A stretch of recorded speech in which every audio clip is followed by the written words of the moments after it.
David, him and his dad Gareth, a real breath of fresh air in the paddock there. So looks like there's a lot of gambling on tyres, so I don't think we're going to see any lap records going anytime soon as we get the watch the lights cool there. We are missing Kev Lilly. He's the one notable absentee there in the middle of the third row. Away we go then. It is going to be Twyford hooking up nicely. Lindemann going though with him. Dell not too far off the pace, looking for an inside pass on Lindemann at the first corner, but I think Lindemann will get the outside sweep. Indeed he does. Dell maybe runs a little bit wide. Toby finishes right there to try and pick up the pieces. So Steve Costin and the others, Mitch Ducran right up there as well on his pink bits as we come round Druids for the first time. It is Twyford who is leading the way down the hill ahead of Lindemann and Dowds. Oh, look at this battle for that third place. Those guys are really putting the squeeze on. Who is that? That's Jack Bettis on the inside there of Toby Finnis. I'm going to keep an eye on Toby Finnis, actually, the man in fifth position as they tip in towards it. Looks like it's going to be retirement. So Toby Finnis is retiring. Oh, I thought I saw a hand going up. I wasn't sure if he was just waving a finger or something. Overshot it a little bit, but yeah, just about kept the rubber side down as it's side-by-side action between Dale Dowds and Dave Lindemann for second position. Dave Twyford, the what's that, three-time MRO Mini-Twin champion now there for Dave Twyford. He leads the way at the end of lap number 1 by 1/10 of a second over Dale Dowds. Jack Bettis they're showing in third, but Dave Lindemann, I suspect his transponder may still well be on his ZX4 Kawasaki, but he is there in second position. Dale now in third as Toby Finnis returns back to the paddock. So it's the number 1, the 333 and the 22 again in that order in the top 3, but Dave Lindemann all over the back end of Dave Twyford. He wants that runner-up position in the championship, doesn't he? But that's Jack Bettis and Mitch Ducran going with them. So it is a 5-way battle for the race lead, and Lindemann up the inside of Surtees, and he will get the advantage over the number 1 of Dave Twyford. Pass there though, isn't he? He's trying to get around the outside of Twyford. Retirement, sorry, at Graham Hill Bend, just putting off to the inside, sorry. Yeah, that's right. It's one of the backmasters. Don't worry about that too much. Toby Finnis, I wonder if he's just trying to save the tyres. He's realised he's going to kill a set of tyres here very quickly indeed as you go across the line. Look at this. It's Lindemann, Ducran, Dowds, Bettis, Arbin right in the mix there. The top 5 are covered by less than a second as we go up towards Druids once again. And look at the side-by-side. Ducran on Twyford there. I think Mitch is having a go again. This could be a tyre thing. So, yeah, Twyford definitely dropping back now. He's down to 4th place as Lindemann leads Dowds. So Dell needs to extract that digit, otherwise he's going to see his rival extend that championship gap. Ducran up to 3rd place, and Mitch, he's been threatening to clamber onto the podium on merit, and if you can be in the same podium with the likes of Lindemann, Dowds, Twyford in the mix there as well, it's definitely not a shabby performance whatsoever. So Lindemann is leading the way. Let's get the lap time round this time, as it's going to be our second flying lap, so that'll give us an idea of where we're at with the numbers. We're obviously looking for 51s to be a decent sort of a time for these guys, and it's a 52, and it's Dell Dowds with a 52.7 as against the 52.8 of Lindemann. Ollie Arbin up the inside of Dave Twyford. That's for 5th position then. This could well be the best showing we've seen from Ollie Arbin in the MRO Minitwins, and as the race leaders now make their way around Druids, it is Dave Lindemann from Dell Dowds and Mitch Ducran. Then it is Toby Finnis on bike number, Jack Bettis on bike number 27 up next in 4th place. Ollie Arbin, Dave Twyford, Steve Costin coming under pressure now from, is that Brian Mayer? It is Brian Mayer having a good ride there on bike number 115. There's Terence Quince and Rob Bryan out there as well. Of course, the 606 of Rob Bryan leads the rookie Mini-Twins at the moment. Ollie Arbin 4 times on the podium this year so far, and a couple of those podiums are back here at Brands Hatch. He's a relatively local boy coming from Hertford. We actually drove through his town this morning. There we go. Yeah. Yes, so there we go. As we got diverted as the leaders come across the line there. We're used to seeing 3 bikes break away. However, to see the order of Lindemann Dowds, not unusual, with Ducran on the back there, that is definitely unusual. As where is our championship man gone? Dave Twyford. Dave Twyford, showing he's not completing lap number 1. Yeah, okay, I think maybe he's pulled in. Well, he doesn't have a single thing to prove, which is just as well, really, because maybe this will close up the points gap a little bit, so it'll look a bit more realistic at the end of the year as to how close this racing's been. Maybe it's a transponder, Richie, there, because he's in 6th place. Twyford is there, he isn't. Yeah, that's absolutely, yeah. You just took the word right out my mouth. There we go. To quote Meatloaf. Yeah. So, Lindemann, Dowds, Ducran, Bettis, Arbin, and then it's Twyford. Not quite sure why his screen is not updated. I'm not going to worry about that. Catch up to the tail enders very shortly at the end of lap number 5. So we do have 7 laps to go in this one. Purple for Dowds, and it's the fastest lap of the race for Dave Lindemann. In fact, 2 greens is a purple lap time, apparently. 51.792.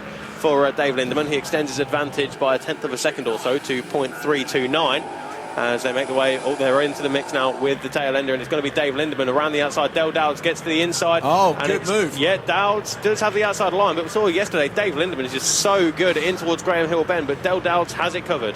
Yeah, no, we saw a remarkable move by Lindemann on Dowds into that very corner yesterday. How he made that move, that is one of the outstanding moves of the year for me, Bradley. I do not know how he came from that far back, got that bike turned and actually kept it on the track.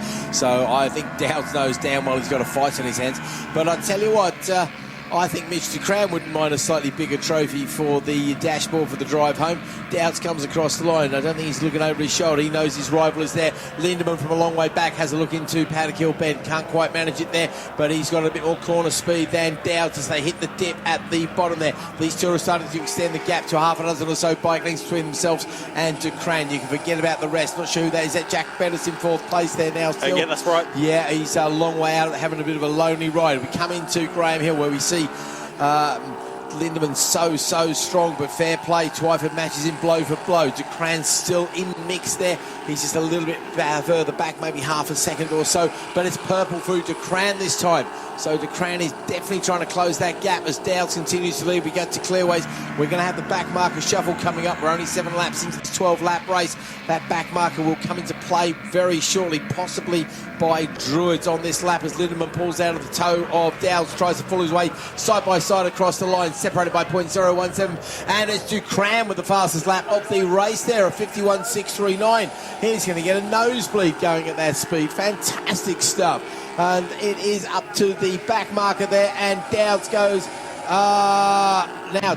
Dowds has got a lot. Where's Mitch DeCran? And yellow flags, and they've got red flags going up now, unfortunately. Okay. So red flags have gone out then at the on lap number 8. We've got 7 laps complete. We're not quite at a 2/3 race distance, but hands in the air. And 50% race distance, so I think that will be a result. Sorry, yeah, it's half race, halfway for race distance, and I think that's going to be Dave Lindemann we've managed to lose there on the exit. I think that's a back marker shuffle. I wonder if Mr. Lindemann lost out with the back marker there. We'll wait and see if we can get some more details. Unfortunately, we won't really get an update till later. We can see the bike well and truly buried. Okay, a lot of gaps there as well, so it could make your progress a bit easier. Okay, just a warm-up lap then. Away we go. Who's going to hook up nicely? Looks like Dowds has got away well, pretty much as it was last time from the back there. It looks like Toby Finnis has made a good start. You do see this in some races, of course, that the people in the back don't tend to get away terribly quickly. It's a little bit like waiting at the traffic lights to some people. I genuinely don't understand that mentality at all. When the lights go out, everybody should be heading off and out. So away they go, and let me guess, it's Mr. Dowds doing the business, Bradley? Dave Twyford in the lead, ahead of Del Dowds. Then it is Mitch DeCran. Ollie Arbin ahead of the number 27 of Jack Bettis. Always get them two mixed up. Not quite sure why, but Dave Twyford, your reigning and current champion, leads the way there. Mitch DeCran just taking a slightly tighter line compared to that of number 22, Del Dowds, but it is the 1, the 22 and the 66 in that order. But the number 3 of Ollie Arbin, the young man from Hartford, then right there in 4th position with number 21 of Toby Finnis, 27 of Jack Bettis right behind him. That's your top 5 as they come across the line. Terence Quince up next in 6th place, and it's the first of the rookie Minitwins in 7th. That is Rob Bryant, number 606. And let's have a look then, number 21. Not showing on the screen. Okay, well, let's not worry about that. He is out there, but he's somewhere in the middle of the pack, I think. I just saw him come through. Maybe he's going to go out and maybe not get counted. Go on, mate. Rob Bryant wide as they go around Druids, and kind of helps up one of the Svensson brothers there. Not quite sure which one, but it's one of them. Terence Quince then has a bit of daylight between himself and Brian May behind. There's Steve Costin and John Reynolds. Now, if we say Steve Costin and John Reynolds, we'd be expecting the inside the top 5 there, but we're looking around on the verge of the top 10. Just goes to show the pace of the guys in front. Yeah, you're right. Former champion a couple of years ago, John Reynolds. He is very rusty, though, John, to be fair to him. And it's amazing how quickly you lose your mojo when you're not doing this every single time that you possibly can as the top 5 come across the line. Looks like we've got a bit of a battle between Bettis and Arbin there for the 4th place. It is Twyford who's away with this one at this stage. 52.322, half a second ahead of Del Dowds. Jack Bettis is with the fastest second sector time there. He tries to stay right in the mix there. Down the hill we come, and no change in the order there. DeCran now sniffing the back of Dowds' bike. I think the pair of them would be very happy not to see Mr. Twyford there, because then there'll be a straight battle for the lead. Ivan and the Betters having their own little scrap there as they start to drop back just a little bit, just by a couple of attempts here and there, but it all spreads out very quickly, because behind them we've got a bit of a gap between Quince, Mayer and Reynolds, all separated by a bit of a gap. The rookie Minitwins being led by Eggington at the moment, and then it's Bryant, King, Davis, Svensson, and no sign of our reigning Minitwin champion Tim Flipper Wood. I'm not quite sure why Flipper's not out there. And be good to see him back out racing in the main Minitwin class once he's got his frame straightened. So Twyford leads up to Druids once again, and Dowds to Cran now. We're 3 laps into this 5-lap race. No, we are on lap number 4 here, so we, in fact, we're showing 1 lap to go here. Is the last lap flag is out. Okay, so very much a dash for the cash. Just the 4-lap sprint through. We thought it was going to be 5. So, yeah, that's fooled us. Well done, my friend. So it is Dave Twyford. We've got a bit of breathing room behind him now. Mitch DeCraney wants those 20 points. He's right in the wheel tracks now of Dale Dowds and Ollie Arben. Likewise with Jack Bettis trying to hold on to that 4th position, but around the Clark Curve and onto the main straight they come. Then it's going to be yet another victory for the number 1 of Dave Twyford. That worked out in his favour in the end. Dale Dowds and the number 66 of Mitch DeCran will take 3rd position. Then it's Ollie Arben in 4th place ahead of number 27 Jack Bettis to round up the top 5. Terence Quint on bike 45 in 6th place ahead of Brian Mayer, and the number 122 machine of James Eggington up next. It looks like the number 21 machine of Toby Finnis is right up there in the mix as well. James Eggington, as we mentioned. John Reynolds ahead of Taylor, Bryan, Steve Costin, Malvern May, Ben King, James Svensson, Davies, Wilkinson, Cham, Smith. That's Tom Svensson rounding out the top 20 overall, but inside the top 5 in the rookie Minitwins. But Priestley, Rogers, Buchanan and Phil Rook. Looks like Toby Finnis is showing he's only completing 1 lap, but the number 21 machine was out there in the end. But good showing there for Mitch DeCran on the podium once again in the MRO Minitwins. And likewise, I know that Justin, Rachel and Summer as well will be very happy with Ollie Arben's performance there. 13 points in the pocket for the young man from Hartford.